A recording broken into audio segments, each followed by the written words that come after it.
Chapter 80. Jeremy floated down out of the sky, landing 10 feet from the abandoned crypt. He reached out telepathically and touched every mind in Brooklyn to make sure no one was close enough to see him. He did this even though he wished they were. He wanted them to see him. He wanted them to see how powerful he was. He wanted them to stare at him in awe and fear as he opened their minds like ripping the skin off of an orange. He had the power, and he could do whatever he wanted. Jeremy never realized how much the mind link with Craig held him back. His power expanded the second the link dissolved, and was still growing. No mind was safe from his telepathy. Nothing could resist the force of his telekinetics. Jeremy wasn't Jeremy anymore. He was the mind god. He felt outward with his enormous power and smiled when he sensed the doorway to where Hiram took his friends. The farmer was plenty powerful now, too. He was the mind god's competition. Hiram needed to learn the meaning of real power. Jeremy liked the sound of that. He brought his hand up casually and whispered, "Open sesame." The empty crypt exploded into shards of stone and dirt. His eyes narrowed at the shining portal hanging in the middle of the air. He's in there. I can feel him. Jeremy levitated over and floated through the doorway. The moment he crossed the threshold into Nightmare Land, he gasped and fell to the ground and started screaming. He clutched his body in panicked desperation. "Pain!" he screamed, clawing at the air. "Oh God, the pain!"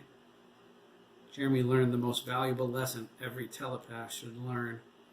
Opening up to every thought, every feeling, every sensation without raising any defenses was incredibly stupid. Pain came in the first wave. It was the strongest emotion emanating from Nightmare Land. It was all about the pain for Hiram. It was the pain that excited him. It always had been. He just never realized it before. It wasn't a sexual gratification he desired when he molested boys, but pain. Hiram caused them pain because he enjoyed hurting them. Now, using Nightmare Land, he could hurt them all at once, rather than one at a time. Jeremy reeled with the suffering of 100 of Lancaster's children. The revulsion came mixed with icy terror and self-loathing. Hiram was making his friends and neighbors see and feel horrible things. The sensations spread through him like poison. His heart sank when he realized nothing was holding their minds together anymore. They were losing themselves, a piece at a time. Jeremy drowned in an ocean of shame. Every mind he touched drowned with him. He felt Hiram in the center of the emotional maelstrom, drinking in the sensations, growing stronger with every agony he inflicted. He was so drunk with the power, he didn't even realize Jeremy was there. Jeremy used every scrap of will he could muster to raise his psychic defenses. He screened out the pain, the disgust, the terror, and the shame, and replaced it with his feelings of all-consuming, all-powerful, indescribable rage. "Milliken!" Jeremy yelled. "Come out and face me, you slimeball!" Midnight blue energy crackled and spat from his eyes. The telekinetic shield surrounded him as he prepared for the battle of the century. Hiram boiled up through the road in the middle of the park, but only to his knees. His eyes grew wide when he spotted Jeremy hovering in the air near the window. He felt the power emanating from him. He would have been awed to paralysis in the presence of such a godlike being if he wasn't a god too. He roared at Jeremy as he reached into Nightmare Land. The park obeyed him. Everywhere, on every ride, in every building, his avatars increased the severity of their assaults. A wave of fresh screams exploded outward. Hiram absorbed the force of their agony like a sponge. "I'm ready for you, McKee," Hiram roared, his eyes flashing with a familiar midnight blue light. "Bring it on!" Jeremy telekinetically launched at the farmer, a blazing blue beam of psychic power. Hiram beckoned him, confident he couldn't be touched unless he was solid. Jeremy showed him how wrong he was. He knew how to touch the murderer from the knowledge he stole from Mickey in the tunnel. He slammed into the farmer and ripped him out of the ground. Hiram screamed as his legs tore in half, ectoplasm bleeding a trail in the air. Jeremy smashed him into the ground, driving him through the road toward the Nightmare Land sign. At the last second, he whipped Hiram upward, crashing him through the sign and into the star-filled sky. "Holy Christ!" Hiram cried, tearing at Jeremy's back. "Let go of me, you punk!" "I'll let go of you, you sick bastard," he screamed, "but only long enough to do this." Hiram let out a cry of terror as Jeremy hammered his way into his mind. The farmer panicked, realizing there was still a mind inside him. Jeremy ripped him wide open. Hiram experienced a myriad of horrifying illusions from his entire life. Jeremy found the terrifying memories of his childhood hidden deep inside him, where he thought no one could find them. Jeremy smiled. "Your grandfather's coming, Hiram," he exclaimed, making the farmer see it all. "He's in your room, leading you away. Can you feel it? Can you feel the agony that changed you forever? Feel it, you loser. Feel it." Jeremy collected those memories of pain. There were thousands of them, an entire childhood spent at the mercy of a twisted old man. Jeremy brought them out of Hiram and focused them together into one massive mind blast of unbelievable agony.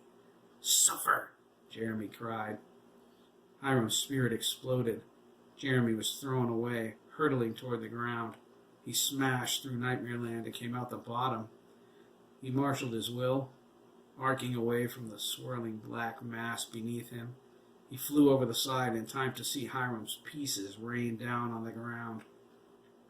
"Yes!" Jeremy cried, laughing into the sky. "I rule! I'm supreme!" In his elation, intoxicated with his victory, Jeremy didn't notice Hiram's ephemeral pieces flowing together beneath him.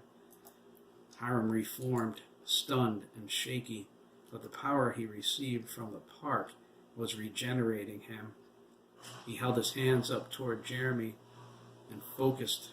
Tendrils like the ones he used in Hiram's House of Horrors shot out from his fingertips.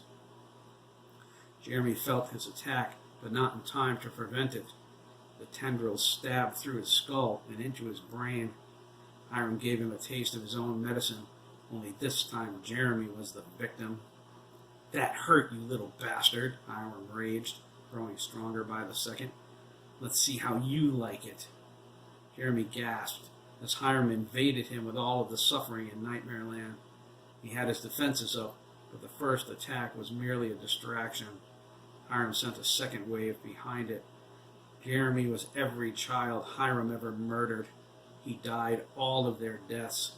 He felt their terror, their revulsion, and their pain. Jeremy screamed as Hiram brutalized him. He cried triumphantly, victory on the horizon. He gasped as he felt a massive surge of power in Jeremy's mind. "Fall, damn it!" Hiram raged. Jeremy lashed out with his telekinetics. He focused through Hiram's assault and grabbed hold of the ground beneath him. He threw his hands skyward, and the ground blasted up into a tornado. It whipped around with incredible velocity, stones and earth, severing the tendrils. Hiram got caught in the heart of it and was pulled apart by its force. He strained to hold together as Jeremy threw him into the park.